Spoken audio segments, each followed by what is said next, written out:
Hello, everybody around the world. I don't know what to say. Good evening, good morning, good day, happy lunchtime. Good afternoon. Anything that works for you. So good to see you all here.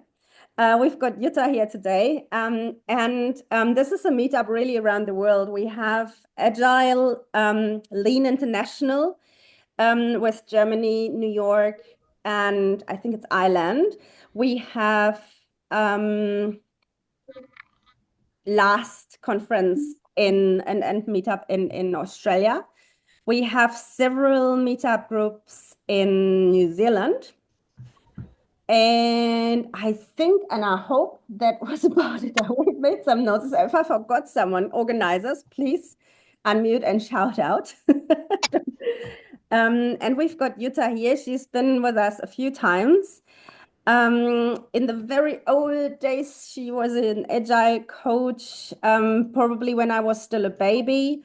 Then more and more into Older than I am, maybe.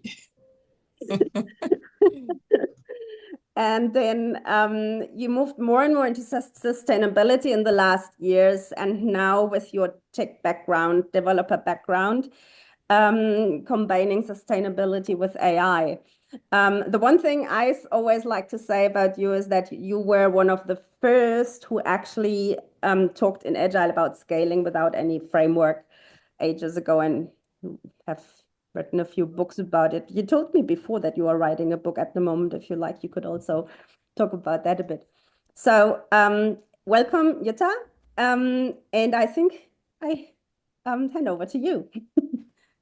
Thank you so much, Silke, and thank you everyone for coming. This is really amazing. Such a round the world thing. Not sure if I had something like that before, which is really amazing. Um, yeah, you were speaking about my books actually. Which one is it? Like this one, the Agile Software Development in the Large, is actually the one you were referring to. So that is the one that was my very first one, and I published it in 2004. And you can imagine that people were not so much interested in scaling Agile at the time. They had other things to focus on. The book that's most attached to what I want to talk about today is the company-wide agility book, also referred to as Bossa Nova. However, as the title suggests, it's really on the dark side of AI. And well, before we go to the dark side of AI, there's of course also a very bright side, and I feel like we talk often a lot about that, how it can help us, how it supports us, also in development, for example, how we can speed up our learning curve, or how we can speed up programming overall and all of that. However, as well, you probably have seen it in abstract, I want to really talk more about the impact of AI, mainly on the environment or on sustainability. I want to first ask you, because I think some of the consulting groups suggested that AI can help us with sustainability. So first, I want to ask you, how do you think that AI can help reducing carbon emissions by 5 to 10%? And it was actually the Boston Consulting Group who suggested that, or forecasted that the AI can do that. So this is a Menti. You can use the QR code, or yeah, or go, well, probably that's the easiest. I'm not sure. Can I copy the link easily? Let me see. Can I do that?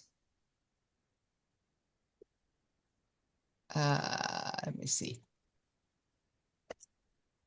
Is that, maybe this works. Yeah. And Let's see. So I'm not sure if this is working or if the problem is that it's not working or if the problem is it's not showing. I often have that problem and I need to take a look if it's working or not. Let me see.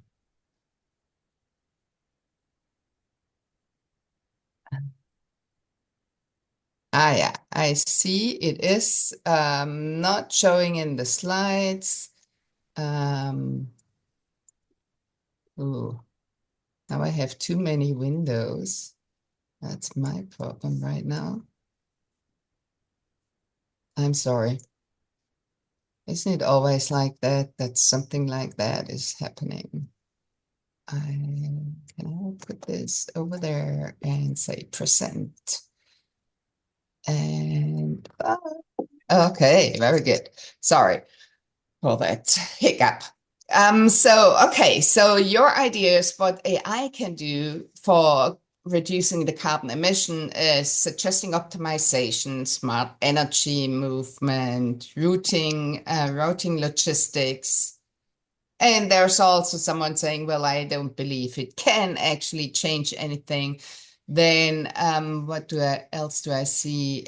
Analyze carbon emissions, forecast and plan, massive analysis. Then looking at the supply chain, which is probably similar to the logistics thing. Less need for physical, which maybe is more related to digitalization than AI. And sometimes it's also hard to keep the two separate. Reduce travel, probably also digitalization, material savings. What else do I see? Overall performance, improve cross networking, greenwashing. Probably this is not that it can help. I assume that this is what it's meant. You're still bringing it in. So this is good. Transport and mobility and another transportation. So quite a few on transport. Better solutions, share resources, advice on strategies. So I see you found quite some ideas where, well, smart grid is another thing. You find quite some that how AI can help reducing carbon emissions. And I want to also share what the United Nations came up with. I see now it's showing. Very good. Okay, took a bit. How they believe AI can help. And this is what they came up with. So, for example, and some of them you have also mentioned, or probably most of them in one way or the other. So, for example, anything about monitoring and modeling. So, for example, we talk about digital twins there, for example, where we can learn so much and then act on what the digital twin tells us and therefore be better in terms of sustainability. Then influencing consumer behavior, that's a bit funny because most often the nudging goes into the other direction that we consume more, but it could also go in the direction that we consume more sustainably and maybe consume less. So it could be used like that. Then I read a lot about transportation, material savings, logistics, and all of that. So this is enabling full supply chain. But you have also mentioned, so it's minimizing all that waste here. Then we have automated optimization of energy and natural resources. So this could also be something like what that picture shows, like in agriculture and so on, where we can look at water management or fertilizers, how we use them and use less, because we can really deliver with AI exactly to the plant that's in need and not like throwing it on the whole field and stuff like that. And then we have breakthroughs in meteorology by having better like forecasts and then also acting on that. So that might also be done through digital twins, by the way, so that we know what is where. So maybe I have to apologize here because that is the slide together with what you came up with, which is really positive for AI. And now we are switching gears and going to, well, and what's the maybe not so positive impact of AI? And I want to go through this with my kind of favorite agenda, where we look at facts first, then we look at what kind of insights are we having there, and then lastly, what is it that we can all do, and all might be not relevant to everyone, at least not everything that I'm suggesting, but still there's stuff we can do and stuff that everyone can do. But some of it might be more related to people who are really working in AI. So let's look at the facts first. Okay, this is maybe also a kind of a depressing slide. So I'm not sure if you are aware of this kind of statistics or an analysis that's done meanwhile yearly, which looks at planetary boundaries and describes the limits for or the pressures that are put on our Earth. And for a while, this has been published every 5 years, I believe, and now it's published yearly, where scientists are looking how the planet is doing, is kind of putting a measurement on the Earth and how it's doing. And so there are 9 different planetary boundaries, and what you see, and I don't want to go into details in all of those actually, but what you can see is that these 3, which are green to gray, these are actually boundaries that do not put pressure on the Earth right now. So they used to in the past, but not so much now anymore. So this is something that we are still watching, but it's kind of okay. Then we have the ones which are more yellowish, reddish, brownish, and these are really pressures on the Earth that we are having right now, that we are facing and seeing. Now, as we are talking about AI today, everywhere where you can see that gray arrow is where AI is putting additional pressure on the Earth, including ocean acidification, what a word. Although there we are, well, close to the limit, so there's still a little bit gray out there before we go into the yellowish part, which means that it has a really bad impact. But really, what you can see on these 5 other arrows, that this is actually where we see the biggest pressure on the planet, also through AI. And let's go through like a few of them and then more detail to like some more. So what we are seeing is that especially manufacturing and operations, so this is all the data centers and all of that, and like looking for the rare earth and whatever else we need to make AI work, this has an impact on poisoning the environment. And also, this is the part that is driving ocean acidification. So what we can see there for manufacturing operations, so it goes in the problem like land system change that we have here, also by just building the data centers and so on, but also through the mining, then it also has an effect on the climate change. We talk definitely more about that.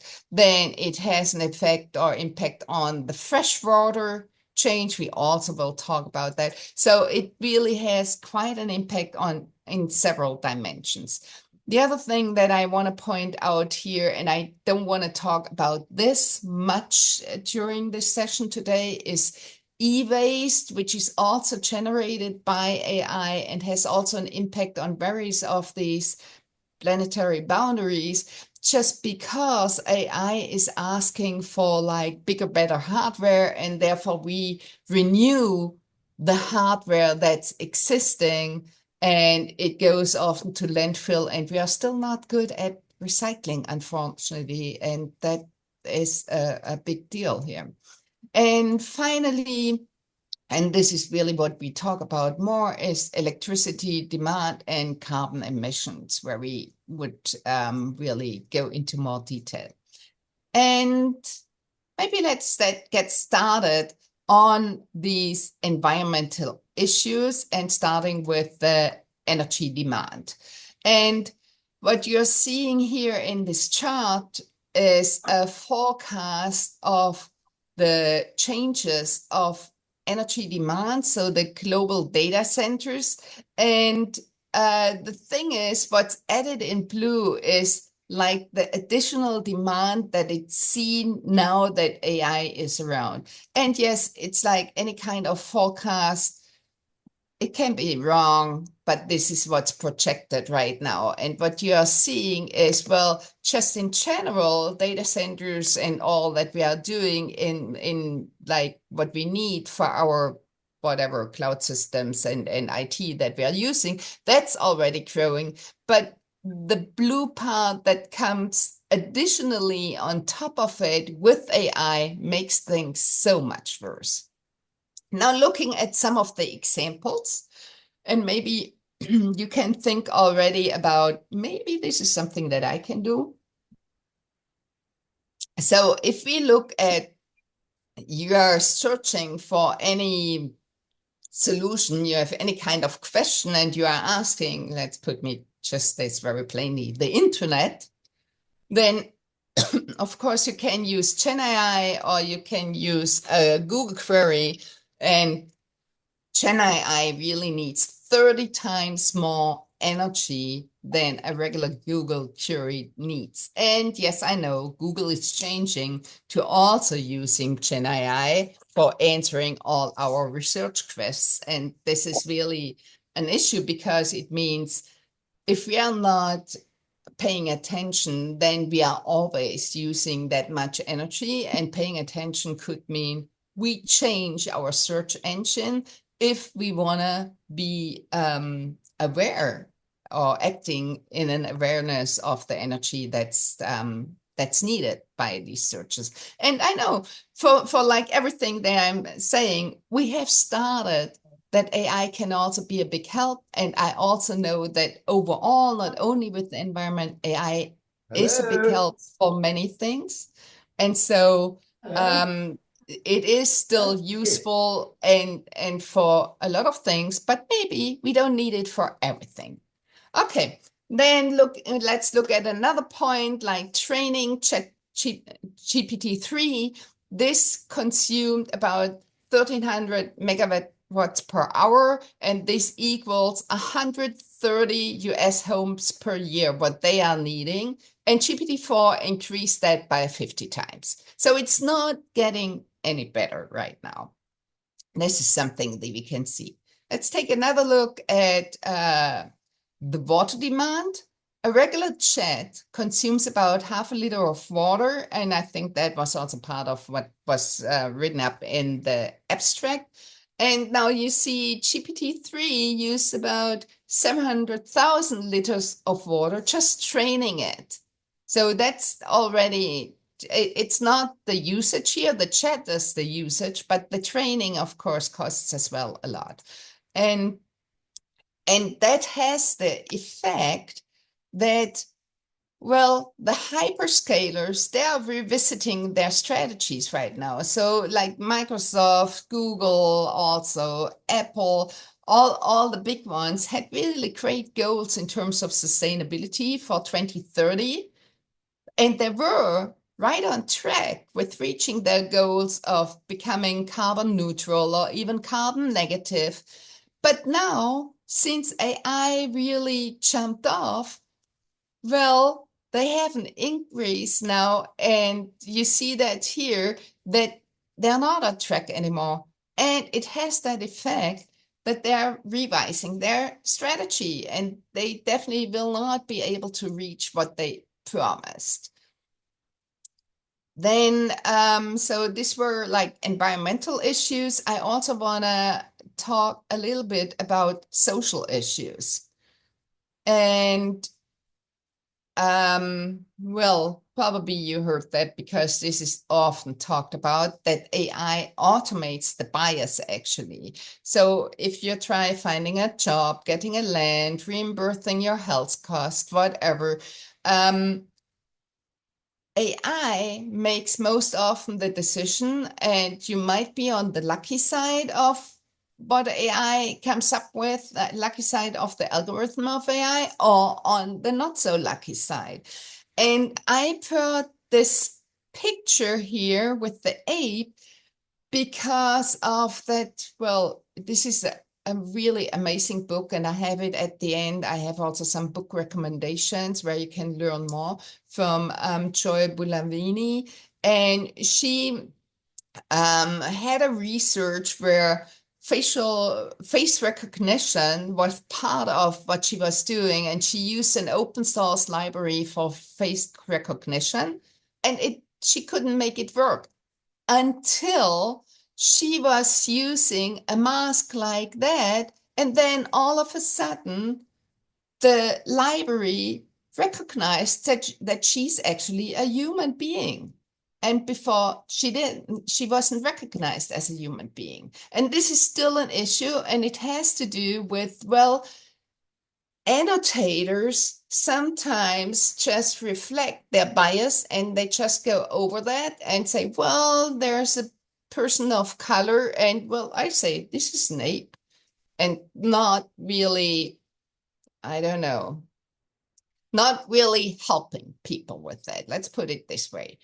However, data annotators also are suffering from that, also in a social way, by the way.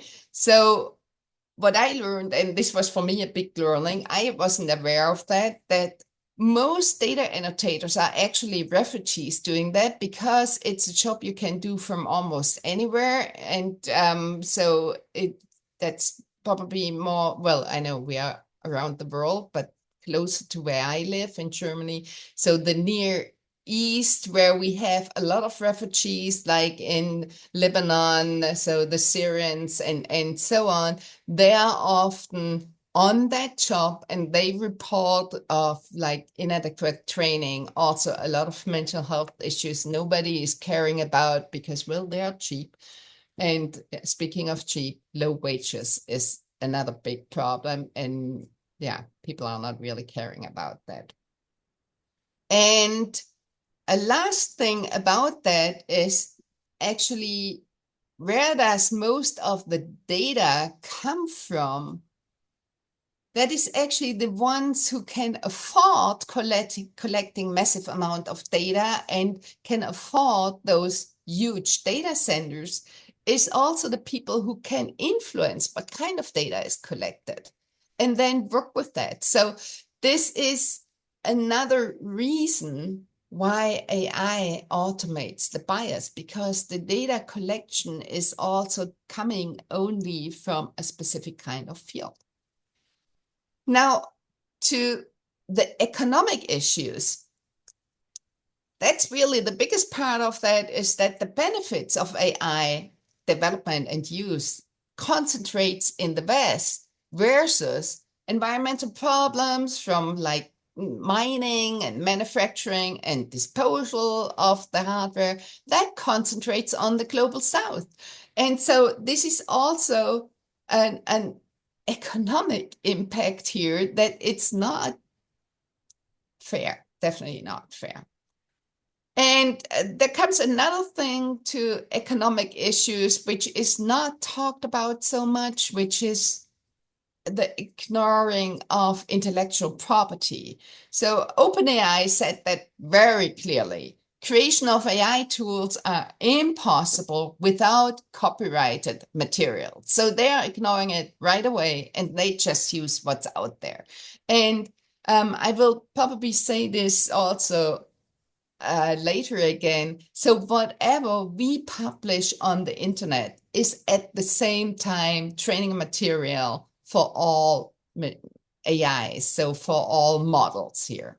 So we have to know that this is happening, and it can be absolutely okay because as we know, well, and I guess most of the people who are joining this call, they are probably more concentrated in the West, so we benefit from that. As you can see, we are not the ones suffering the most from it, but still, maybe we should be more aware with like what we are doing and how we are doing it. Okay. I'm sorry. This is depressing, is it? Yeah. Okay. Well, it was called the dark side and you knew what to expect. So let's go to the insights here. And the insights are more on what's actually happening. And the good news is there is stuff happening. For example, the United Nations has put this on the agenda. And they were really proud that they were saying, okay, we really have a look on AI and we want to promote that it's safe, secure, and trustworthy. And that it will also benefit sustainable development for all. Remember, we started off, it has also a positive effect. And maybe if we take more care about these things, perhaps the positive effect will be valued higher or has a bigger impact than the negative ones. There's more going on, and I just want to point out one thing also because of the area I'm coming from, and I'm happy with that. I'm proud of that. So there is the EU AI Act that got into place, I believe, at the beginning of February this year. So it's kind of new, and people are learning what's happening with that and so on. However, the European AI Act is really next to looking also at the safe, secure, trustworthy part, which is actually the bigger part of it, but it's also mandating that at least there will be transparency on the environmental impact when creating models. And for being compliant with the AI Act, that it's requested that the vendors are really publishing these numbers. There's also now, which was also a big thing for a while, it was hard to calculate these numbers, but there are more and more like calculators like Ecologic is one of them that can help here for providing these estimates. And I know transparency is just one thing, acting on that is a different thing, but there's stuff going on. And I also know politics are really, well, they have always been an issue, but maybe more so today in today's world than it was in the past. And we don't know where it's heading. Maybe some tariffs will pressure the EU to refrain from the AI Act. I don't know. But this is what's in place right now. But it just has started. And there are penalties if you are not complying, by the way. Okay. Speaking of, now what? So what is it that we can do? And again, some of it refers to if we are in the world of AI, some refer to like everyone. For example, this one, just as an AI user, we can always question ourselves. Is it really needed what I'm doing right now? Or can I, for example, use a regular search for whatever I need to know right now? Do I need to use AI for that? And I'm not saying don't ever use it. I know it's there and it will stay there, that's for sure. But maybe we should be more conscious. You can avoid using AI where not necessary, and you can check out. So there are more and more platforms coming out like that, provided like that, like not made by AI is one of them. So you can check for that and maybe find out if you can find an alternative to what you're doing right now.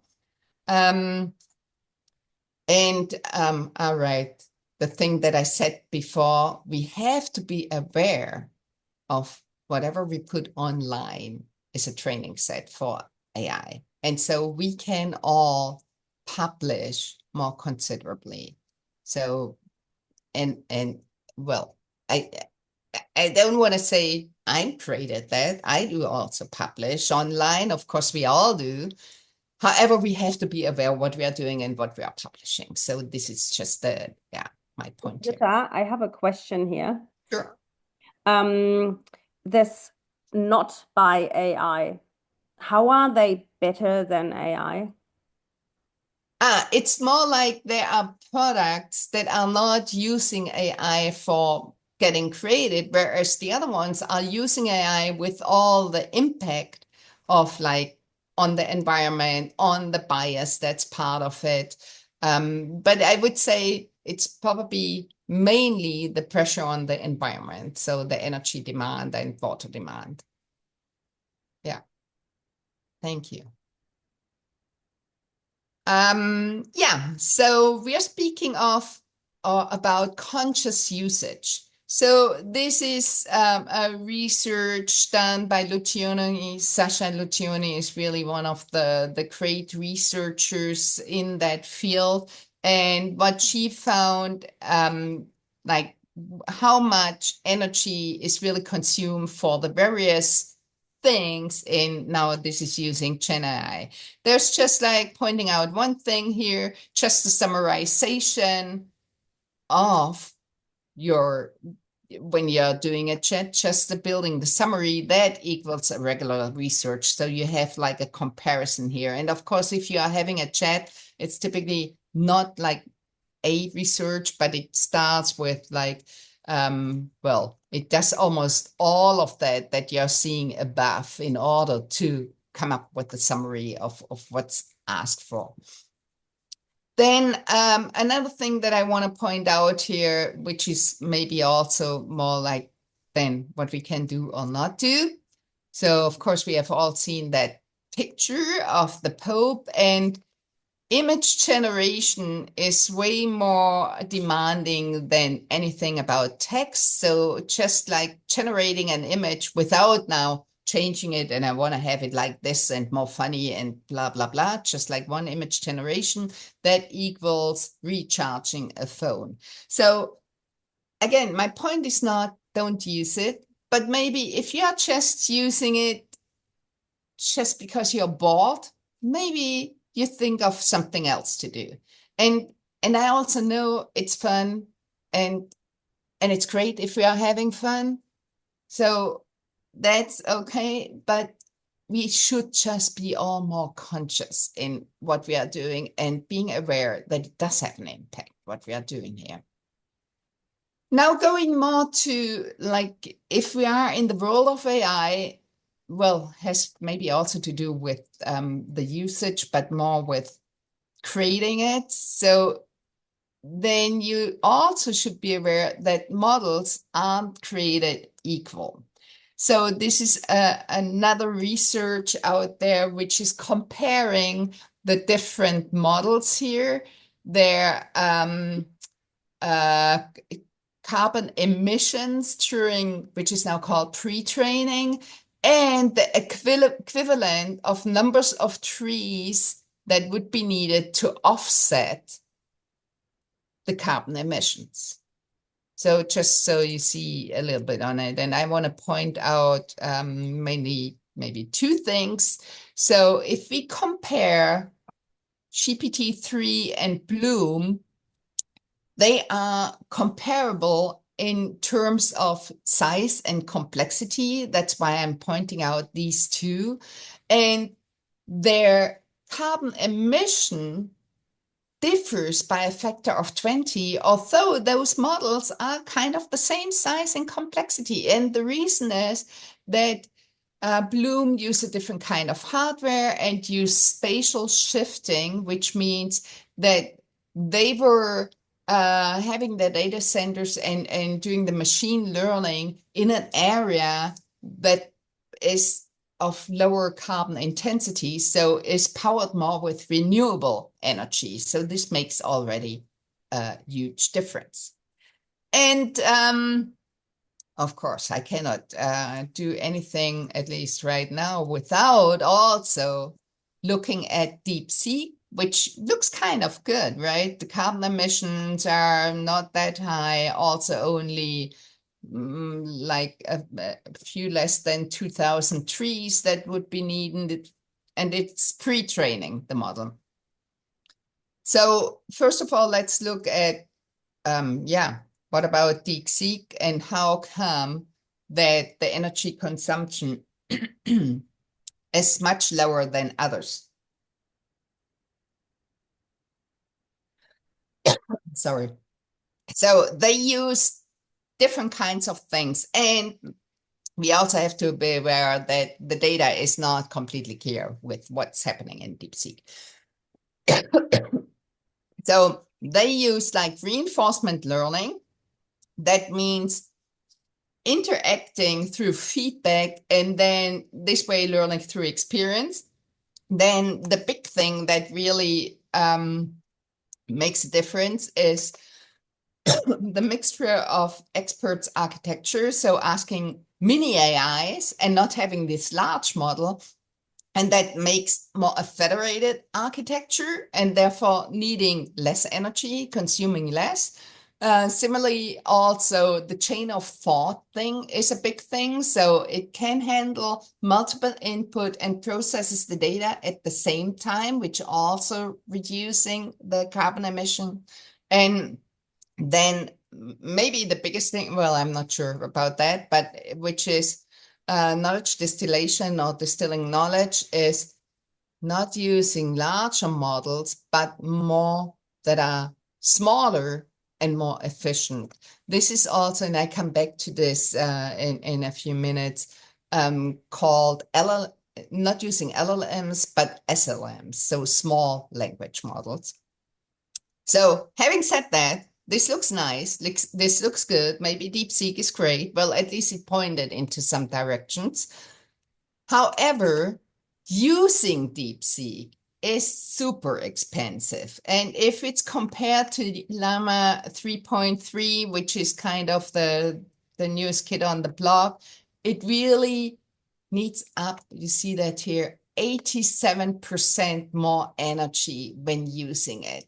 So maybe it's better to stick with GPT-4 and not looking for DeepSeek, although so using it as a user because of that. So that could be like one of the things you could do. Let me see. The next thing I want to point out is energy awareness. So there is now this thing, the electricity map, where you can look at and see where is actually the energy cleaner and where is it not so clean. I have to say like one thing to it, it actually is referring to the consumption of energy and not necessarily on what's exported. I guess, and you know this well, I know we have a lot of people from down under, from my perspective, at least down under. You see that Australia, well, there are areas that are more darker brown, of course, means it's fossil. Green is the thing we want to see, right? Like here. And I don't know Australia that well enough, but I know that a lot of coal is exported, which might colorize the country in a different way, right, than it is right now. so it is what is consumed inside the country and not necessarily how is it affecting the world overall. However, it's a good thing. So this map helps us to understand better where's what kind of energy, and we can use that, especially during machine learning.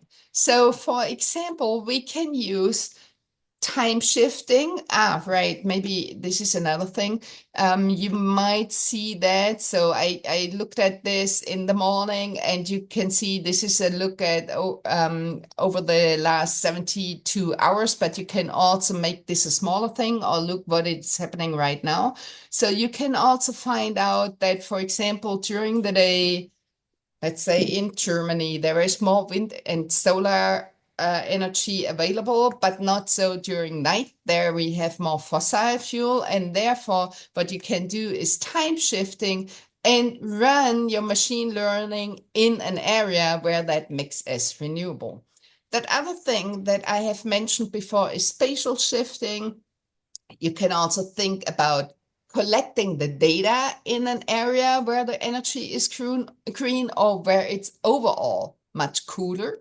So that's another strategy, going in an area where cooling the data center is not such a big issue, so it needs less energy because it's cold there anyway.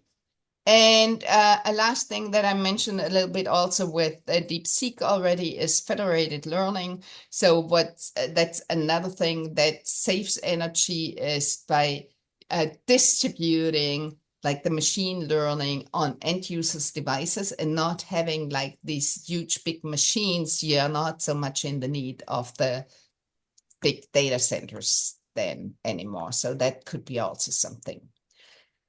Now, I'm not sure. Is this the last thing I want to look at? I believe so.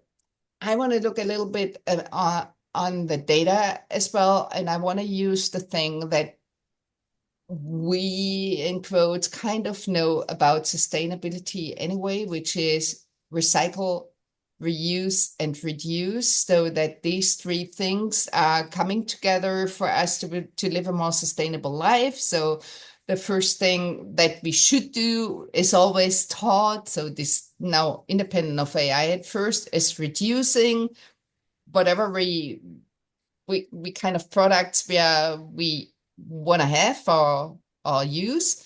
Then the next thing is, well, we should recycle the products that we are having, and the other thing is reusing it. So let's look at it from an AI point of view. So reduction, I said already, SLMs instead of LLMs, small language models instead of large ones. Then another thing is accuracy of data.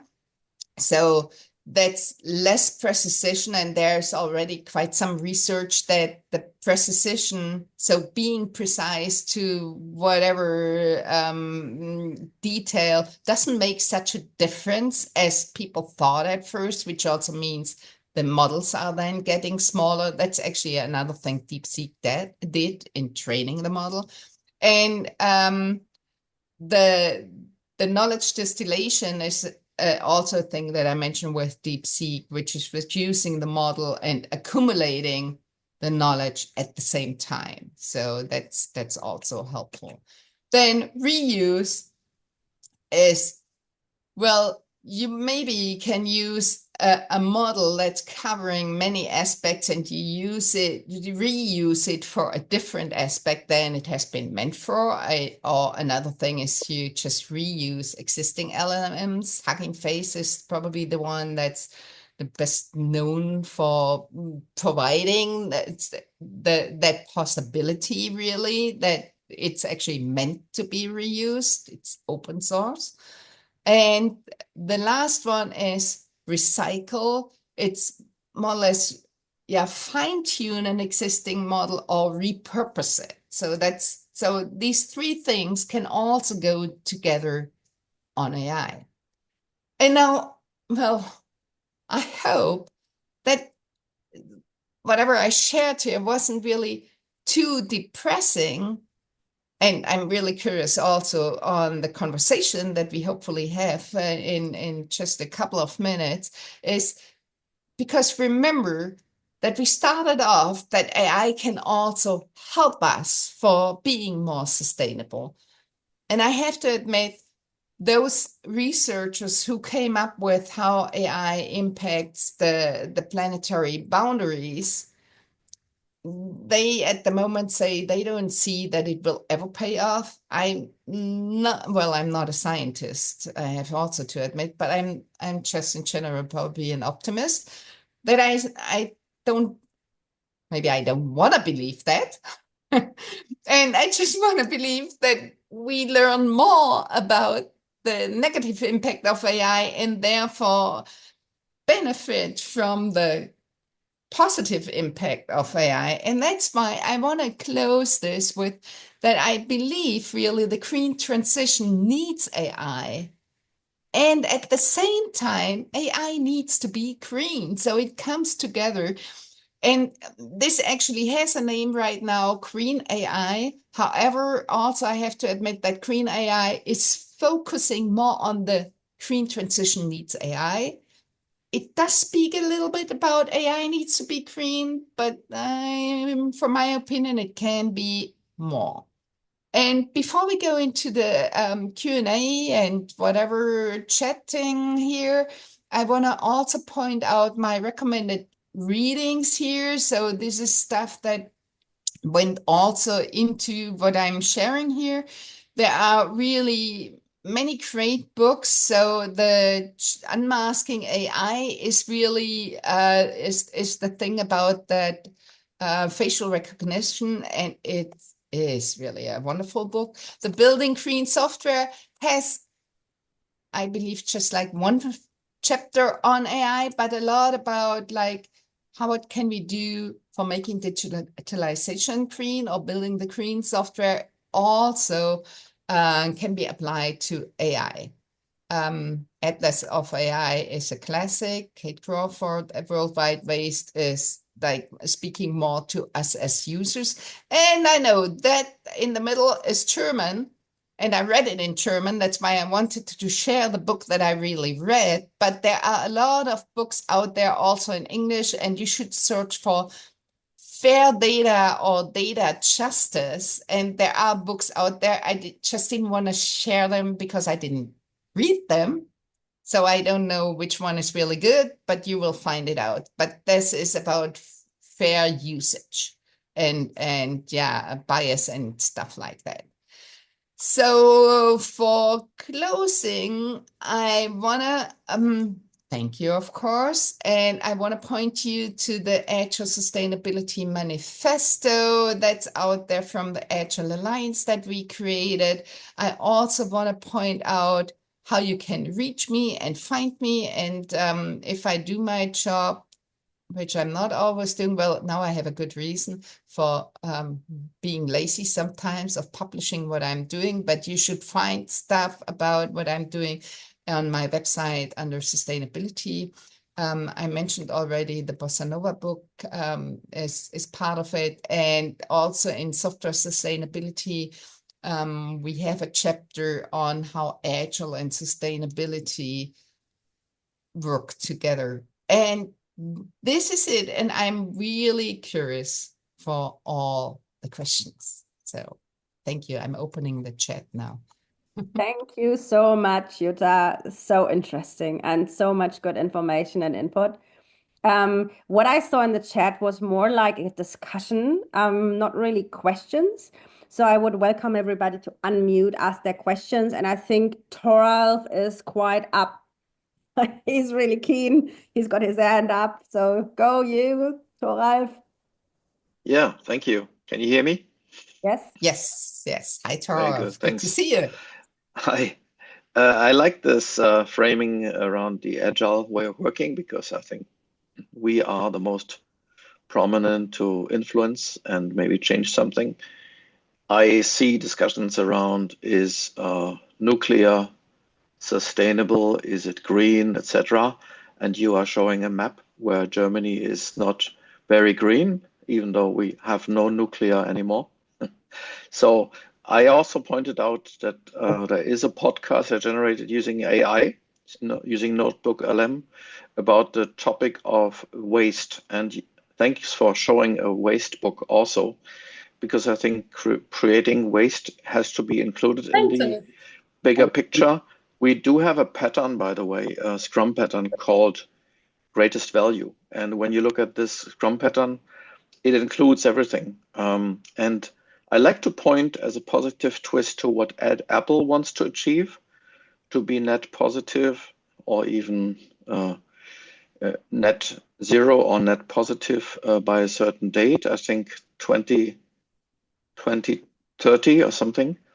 And if we are using their services and also their AI, whatever they choose to use for AI, then the contribution overall may be not bad, right? So that's, I think, a vision that every vendor could have, that becoming net positive is the way forward, including AI services.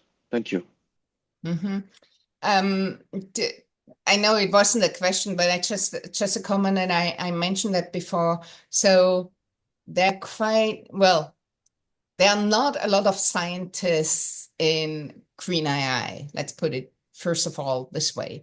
The ones that are researching in that field really at the moment say they don't see that it will ever pay off.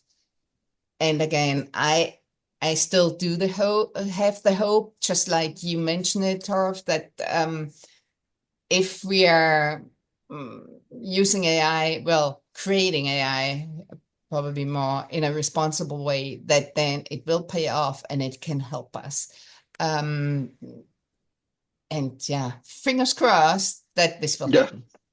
I mentioned because the users, the people that are buying the services, they can have an influence, right? We can make an impact choosing those services that claim at least to be net positive. Thanks. Yeah. And there's a lot of learning going on. Let's hope maybe some influencing people that have influence are watching the the video, the recording, or are even here. Anthony Martyr, your hand's up next. Yeah, hi, Jutta. Thank you. Thanks very much for a great presentation. I just had a question about to get your thoughts on whether or not this is a problem that might solve itself through economics, because high energy consumption equals high cost. And a lot of, I mean, essentially your attempt to translate your essay into pirate speak, the cost of doing that is basically being funded by VCs right now, like, OpenAI. That none of those companies are actually profitable. DeepSeek are kind of the first one who might actually be profitable. So that high energy use is kind of very strongly correlated to high cost. And so whether this problem might solve itself economically, because they kind of have to drive down that cost in order to have a viable business that's not just VCs throwing money on the fire kind of thing. Yeah, you're right. This is often also the way I argue when I just talk about like creating sustainable software, that this is a really great argument to look at energy costs, to look at carbon emissions, because it also saves us costs. So, which is a better argument than for some people, because it's an economic argument.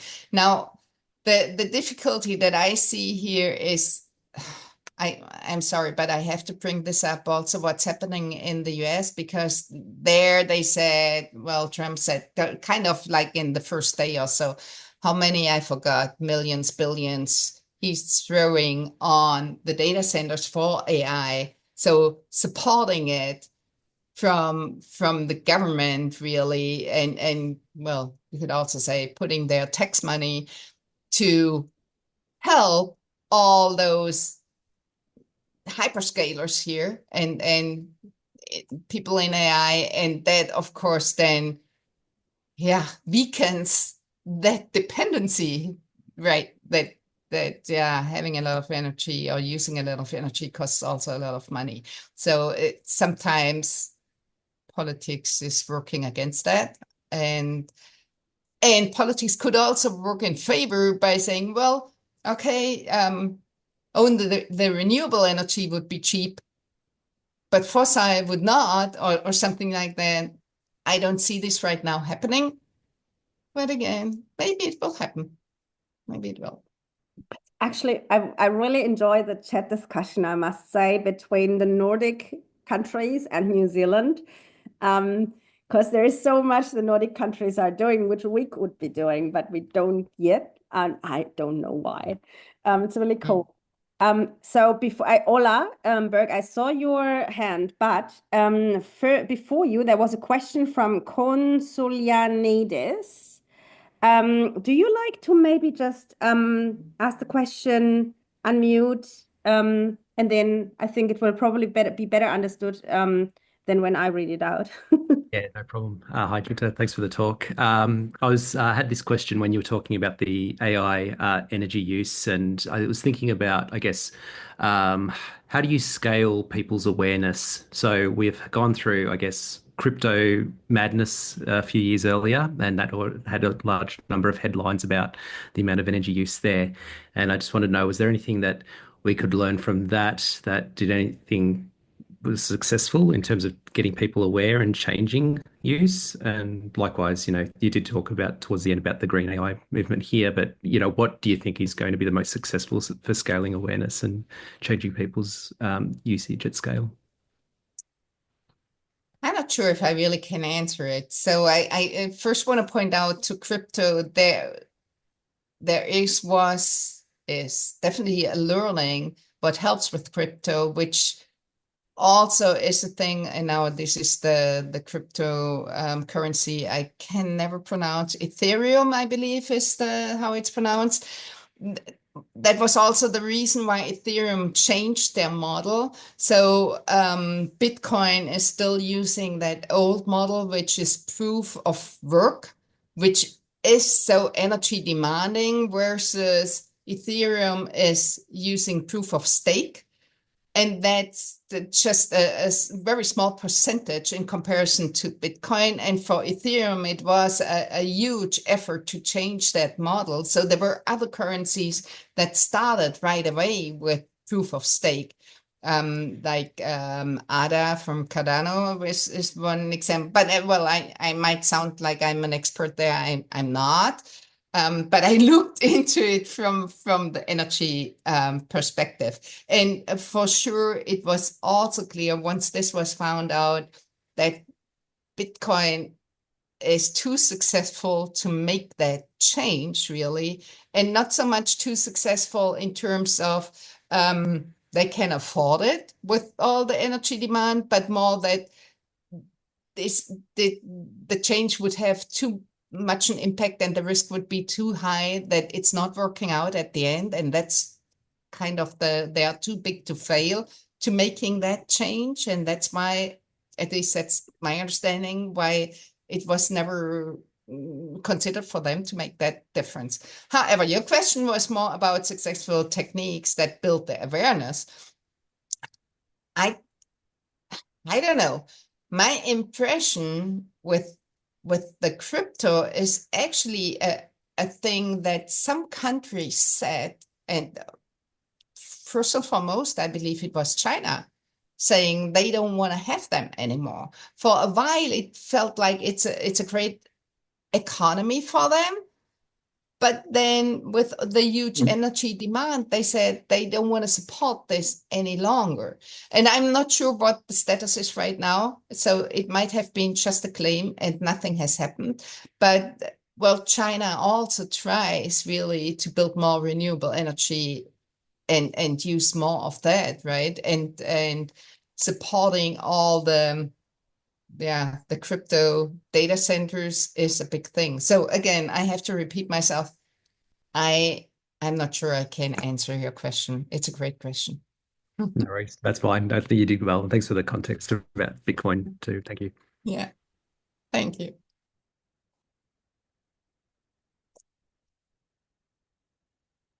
You are muted, Silke, in case you are. Thank you. Ola Berg, it's your turn. Yes, thank you. Yes, the reply to Anthony and you all is that okay? What we're talking about is it should solve economically, like the market forces could solve this. And I believe that's true if we let the market forces have that impact. And that's a political question. For instance, I mean, we need to have some kind of market mechanism then that would tell the users of energy, like those who train the LLMs, to bear the full cost of their environmental impact, and that is something you need to do politically, and then they need to pay the cost for the energy at that specific time.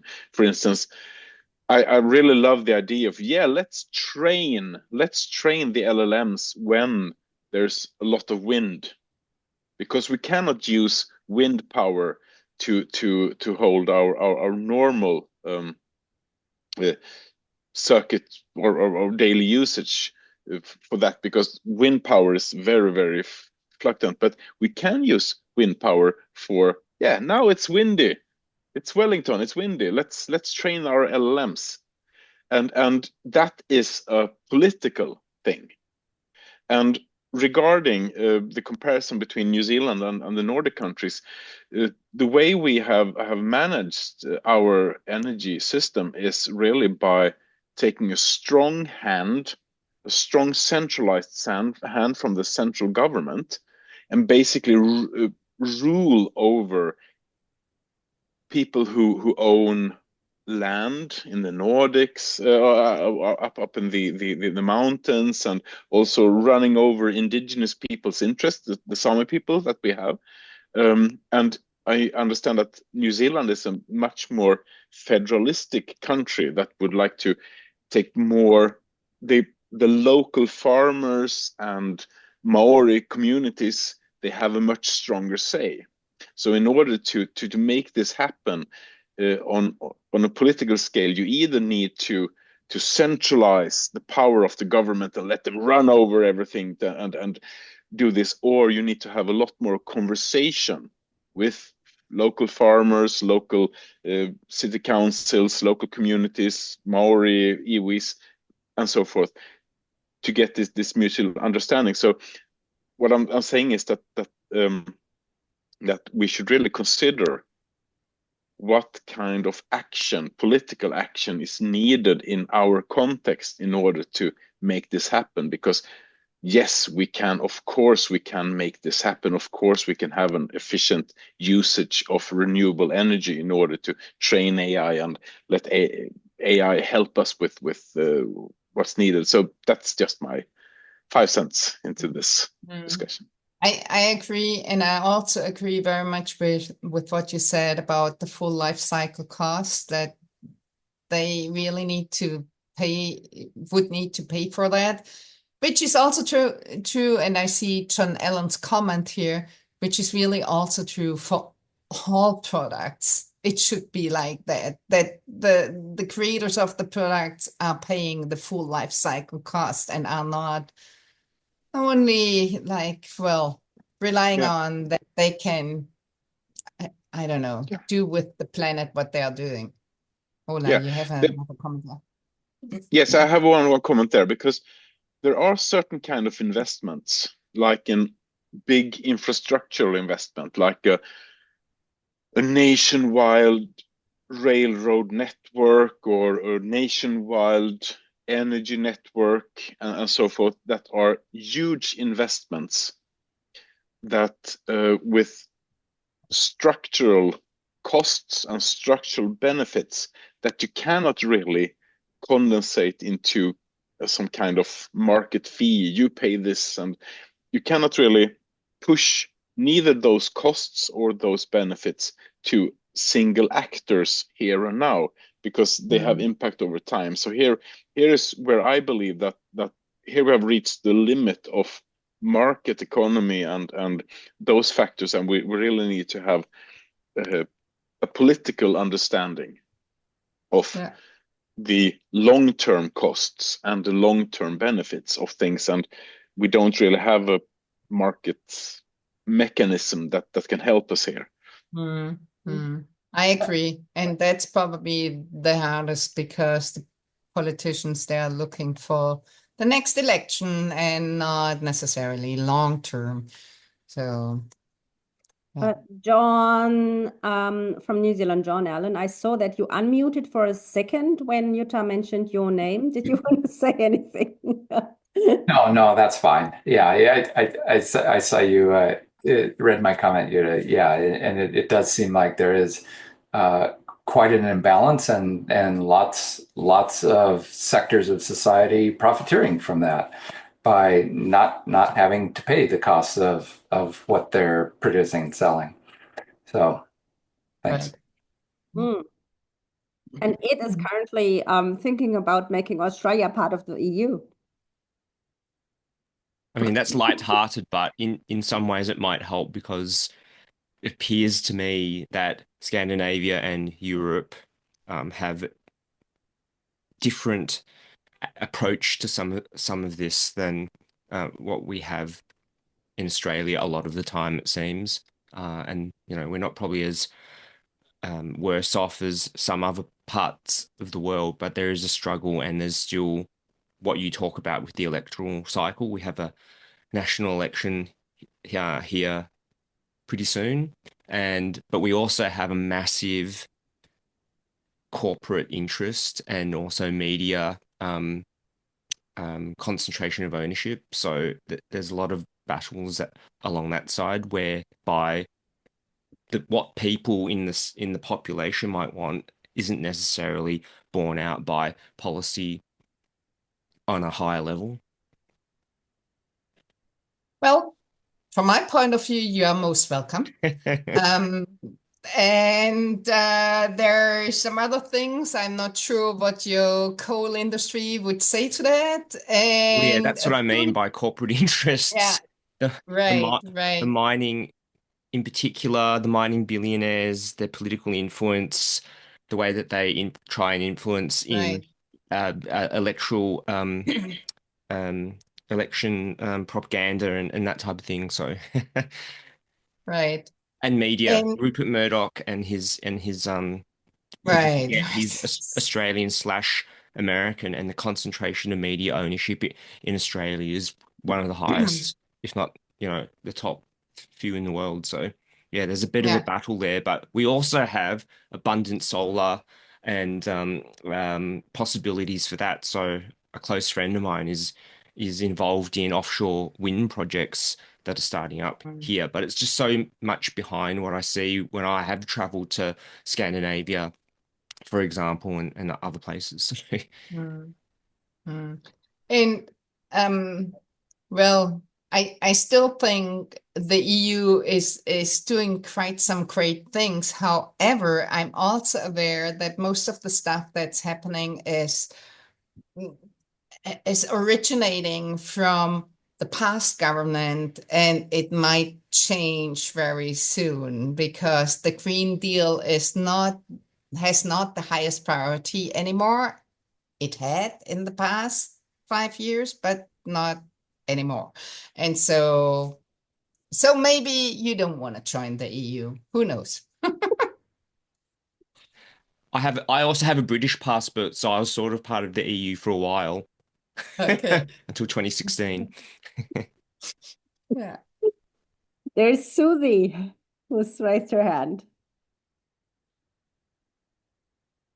Susie. Thank you. I've unmuted. Yeah, sorry, I was a bit late. Yeah, no worries. Yeah, I really value all this information. I'm pretty new, a newbie on the block, but in saying that, being a New Zealander, Wellingtonian here, might as well just confess right up that when I'm hearing all these lovely slants on this approach of energy saving, yes, I can only speak from a New Zealand point of view, but yeah, we are dependent on policy and government sectors here heavily. I think, like someone shared. Sorry, I forgot your name.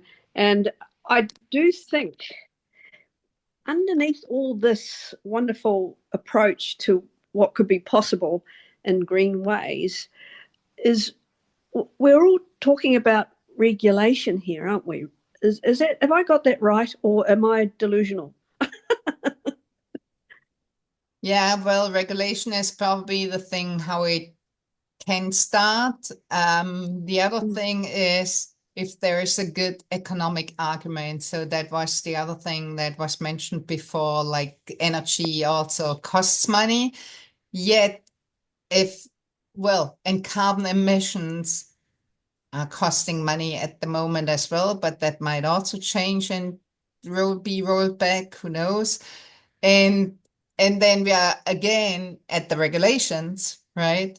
So what's happening with carbon emission? Do we have to pay for it or not? So we as the industry and or the users. And in the same way, which kind of energy has a lower price, and that might drive it as well. However, having said that, what I've also learned is that people who are in that field, again, I'm not a scientist here, and I just report from the findings that I find somewhere else, is that people say, even if we would have renewable energy all over the place, and that would be the only thing we are having, then we still would need to reduce our energy consumption. It will never be enough. So reduction is a key point here. And I don't really know how to make this attractive and joyful for especially the industry, but probably also for us all individuals. Yeah, we always want to have more, and not less, right? So Yeah. I mean, certainly New Zealand has put our climate change and our process on the back burner now, politically. So I don't see it, unless there's a turnaround, it being aware enough to take this leap, what you're suggesting at this stage in our country. That's my sense on it. I could be completely wrong, but I think it's the similar vibe like in many countries in the world at the moment. So we're not, in fact, we've gone backwards. We were just before, unfortunately, with COVID, it just got tucked under the carpet, and then all that money was utilised somewhere else. So, I guess I'm just trying to be hopeful. But also the regulations of the whole thing about AI, ascension of it, just let alone the energy of it, is a little bit disconcerting. Or not a little bit, actually. I think it's more of an issue than climate change. But this is just me speaking out loud, of course. So thank you very much for all your sharings. That's so cool. Thank you so much, Sylvie. And maybe this is really also a space, and that's why I don't like to cut after a talk, and have this space where we can actually have a chat and talk about all these things that we are concerned about. And maybe, someone hears it. And maybe this is also a way to change the world. And this is why this is so great that this is actually an event around the world. Ola, again, I think your hand was first. I'm sure your hand was first. You're muted. You're muted, Ola. You have to restart. Thank you. I missed that. I double clicked on the microphone, and then it. Yeah. Too excited. So, okay. Yes. Yes, this is an international event. However, it's hosted by you in my favorite country, New Zealand, and from my observations, traveling around your countries many times, and also have a lot of friends there, I think actually, from my outside point of view, you in New Zealand have a huge opportunity here. Huge opportunity. Because you have, I mean, this is about digital exports, right? You could export models, trained LLM models, to people around the world that are trained on. I mean, digital exports are not hampered about the distance that you are in a corner of the map that is often forgotten. I mean, that is not a hindrance anymore. In the digital space, New Zealand could thrive. You're also a small country, which means that makes you agile and nimble, and you have all the opportunity in the world to change direction and help the nimbleness, and for me in Sweden, that has been the competitive advantage of Sweden also, being small and nimble. We are basically in the other corner of I the see the map here. same parallels. Yeah. Yeah, definitely. And also, I mean, you have all these sun, you have all these mountains, mountainsides facing to the north where the sun is on the in the antipode. You have, it's very windy. I mean, you have all the preconditions for really green renewable energy, and you have a quite small population, so you don't need, like other countries need lots of power plants in order to just support the community. You can do that with your water, with your hydro electricity and renewable sources and so forth. You have all the what's at hand, and you also have a political tradition of being very, very pragmatic. Very, very pragmatic. I mean, you now have a populistic right-leaning government. Yes, we all have that. It's very similar to the situation in Sweden and other places, but still you have this pragmatic political tradition about, okay, let's see what have other people done around the world and so forth. So you could have this, okay, let's get together and think here, how can New Zealand become a AI nation? How, with we actually have the potential for a lot of renewable energy and so forth. You have everything, all the components that you have are there, and it kind of just takes a little bit of political will and so forth. And since, I mean, you are the 2-degree countries, you might not know the prime minister, but almost everyone in New Zealand knows someone who knows the prime minister, regardless if that prime minister is right-leaning or left-leaning. You're kind of the 2nd-degree country here. So you have a small grassroots movement of all the Kiwis around this. A small grassroots movement could come up with something that could actually change your government policy, and that could affect the Commonwealth, the world agenda. I mean, you're like the hobbits. You're like small, but you're very, very powerful. So what I And like with what you're quit for now. saying, well, I like quite a lot of it, but what you're saying, we all can make a difference. And this is very true. Yeah. So we all need to keep spreading the word about that and make a difference. I like the idea of New Zealand leading by example, which is what you're talking about. Yeah, I think, Ola, maybe I see you in New Zealand at some point. Get in touch when you're here. And Thoralf is the next one to speak. Yeah, building on what Ola said, I spent time in New Zealand visiting our daughter who was working and traveling roughly 2 years ago. I was in Wellington too. And I noticed at some holy sites and tourist location spots that there's a lot about the Maori harmonizing with nature much more than Westerners or people that came later. So maybe that's also leading by example. I noticed that also the Maori thinking was more and more embraced by the state. not just about the language, but also the way of thinking. That was my impression from being there a second time. And maybe that's also something that can help. So bringing in a robot into teams, AI, and how to deal with these new team members, what the impact of AI is, positive and negative impact. Maybe the Maori thinking could also help us in how to deal with the problem. Just a thought.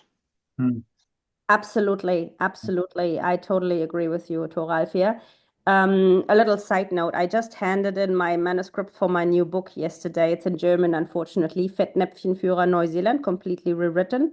And I actually share a lot in German about the Maori culture and their perspectives. And this is coming from my Maori business partner, so it's firsthand. So yeah, totally agree. And I do think, and they have a lot of influence here. They also have a lot of assets here. There is currently things going on in the country about that as well. But I totally agree. They would be a huge asset. Source. Sorry? Source, maybe. A Source. huge source for learning. Source, yeah. To do that. Yeah. And John. Yeah, thanks, Silke. And perhaps this is an opportunity for me to brush up on my Deutsch. So to read your new book. And actually, this is interesting. I've listened to the conversation and I think about a lot of it has been about the energy consumption. And I do believe the impact on resources is very important, but I'm more concerned about those social impacts you were talking about. And what's the point in being really efficient at delivering something that's not good for mankind and or person kind? And that idea of bringing Maori perspectives, how do we actually achieve something that is unbiased when no human has been able to do it? How do we have those conversations and create this separate thing that is actually absolutely without bias? Or are we even going to try? I don't know.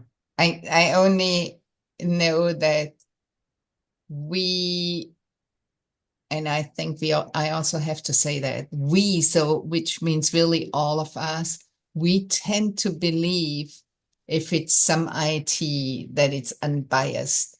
And especially all of us who are in IT, we should know better. And still we have that tendency believing that this is something neutral. It's not like my neighbor or whatever, right? So coming with an opinion, but we forget that, of course, all the bias is fed in, and that comes on top of that. There's a reason why some companies want to use that kind of AI for their business, because they want to actually benefit from that bias. That's also a thing. Yeah, absolutely. I'm considering far into the future, maybe 30 days or so, and the U.S. Department of Education is gone, and Elon Musk has decided the way to supplement the shortage of teachers is to train all the kids on Grok. And of course, he won't have any influence on that. So it's concerning. I agree. You're muted, Silke. Again, yes. So thank you. And Sean is asking how to raise a hand, maybe unmuting, and this is Just shout out. yeah. Yeah. All right. Sorry. Yeah. I can't find where the raise hand button is, and I always have a lot of background noise when You the should dog's ask AI. Yeah, I should do. The biasing conversation is interesting because I'm quite concerned about there's a lot of articles getting written by AI. And so that's going to start becoming synthetic data for AI training on data it's trained on itself. And Yeah. so do you feel it's like just running to the bottom of the barrel sort of thing as AI gets more biases itself by its own data that it's generating, that people are generating and pushing out to the, because you did say earlier, I think, about how the content we are creating is going to get more and more consumed, but actually less of it is being generated by humans. It's being generated by AI, by people saying it's them. So. Yeah, I agree. This is a huge issue. That's also where most of the hallucinations are coming from. And it's hard to track it down. This is a problem, yes. Yeah, I'm already seeing articles from marketers about how to improve their product placement in AI queries.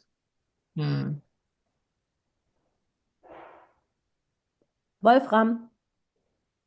Yeah, what I'm thinking about is this bias, how we really can handle it, because it's getting so much faster, so that when I see my kids, which with 20 and 16, they are using it very fast. And in business also, AI, we are using it as a consultant or whatever to, okay, this topic, okay, then next topic. And if I want to critically think about, okay, is the AI biased? Do I use another one? Do I use a book? And what else? Yeah, maybe the next topic is also, or the next 10 topics are in line. It's that somebody says, okay, go on. Yeah, next topic. Why do you think about, okay, the AI is not good enough? And I think this will get faster and faster the next years. And how can we handle that? That we can even still think, okay, but the AI could be biased. Think yourself, yeah. Do some other research, yeah. Do the dirty work. Go to Google, Bing, whatever, and find the real article. Go to the library. Yeah, I can do that maybe for one thing, but the speed is it's so much speeding up that yeah, if I do go into one topic, yeah, all the other people around me went into 100. So I have no answer for that, but I see this and say, okay, so if we don't get the bias out of the AIs, yeah, we as a user have no chance to be not biased. Just as a Yeah. statement or Yeah, for discussion. I guess you're on something, and it definitely is work. It's easier to ride the wave than to be conscious about some of the stuff. Definitely. It I makes love it that. I work. love that comment. Yeah, easier to ride on the wave than to be conscious about it. Yeah.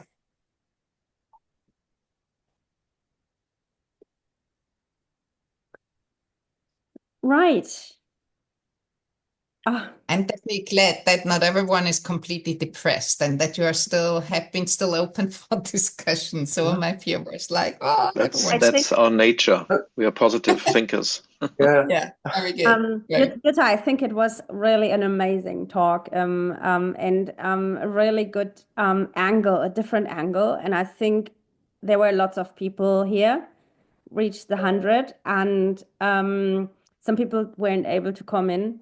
So I think it is a point that is in people's minds, and it's something that we all think about and we want to understand. So I think there are, as you can see in this meetup, people who are not riding the wave, maybe, and who are curious around taking different perspectives and looking at the topic from different angles.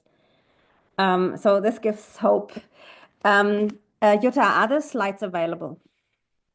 Sure, I will make them available. I sent them to you, I guess. Yeah, send them to me. I make them available. I will also make a LinkedIn post. I will have to watch it myself again for a second time, just because I had so much going on around as an organizer for this particular event, over 6 meetup groups. And I just want to really get the points out. I will also share that LinkedIn post, and maybe if you like, share it with people with influence, maybe even in governments. I know in New Zealand we have these connections. And we'll share the slides and also the recording so people can actually watch it by themselves. Yes. So maybe we can actually make a difference with this meetup. You can tag Robert Habeck, but he's not in the government anymore. Yeah. So I have a also question to Jutta. Yeah, sorry, Jutta, yeah. go ahead. Okay. You go first. You go first. I wanted to say thank you to everyone, and I also wanted to thank Silke for the idea of bringing all the different communities together. I think that was a great idea to do that. But you have a question, Toralf, so. Yeah, it's very simple. We just recently decided to go for more AI subjects in our Berlin Business Agility meetup, and we focus on the business impact of the agility side. So maybe that's a good different angle on the same discussion. Maybe if you would like to come for a session, I can send you some dates that would be a good fit. Let's discuss. Yes. Thank you. Cool. Let's spread it more. So I would say I gave it a maximum of 2 hours. Usually it's shorter, but I mean, the discussions just show that there is a need. And that's a good thing. So thank you, Jutta, for your time and answering all of them. Thanks, everybody who joined, especially those organizers who were in here who helped me. Thank you, Silke, for pulling it together and inviting my community along. I really appreciate it, and I think it's been successful. And if there's something else that we can do in the future similar to this, I think that I got some messages, direct messages saying that they enjoyed this and the scope of it. So yeah. Thank you so much, Ed. And thanks for helping. I realized that you actually had the waiting room and all that on your scope while I was actually trying to deal with the meetup groups. It's really, I really appreciate that. Thanks for everybody. We will share what we will share. Thanks, Jutta. I will see you at the XP in Switzerland. Thanks a lot. And I will stop the recording now. If anybody wants to hang in, I will stay for a little bit. And if not, enjoy your stand up in the morning, your evening, wherever you are.